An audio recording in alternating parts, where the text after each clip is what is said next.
So I just got off work. Right now I am at Lowe's.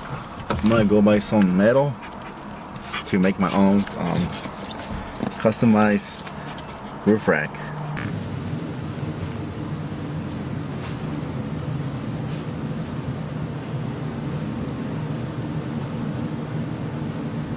I'm done with the roof rack.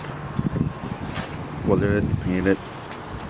I just need to get a basket. Also did a frame for a Barlight that I'm gonna be installing. Like pre-drill for holes in there, the Barlight. Need to figure out how I'm gonna run the wires. Then I'm gonna put 2 small ones over here. And now I'm trying to install the switch for the Barlight.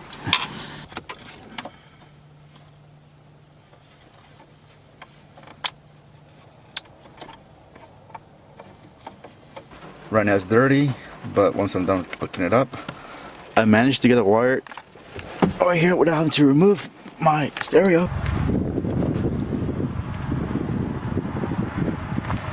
Oh, so bright.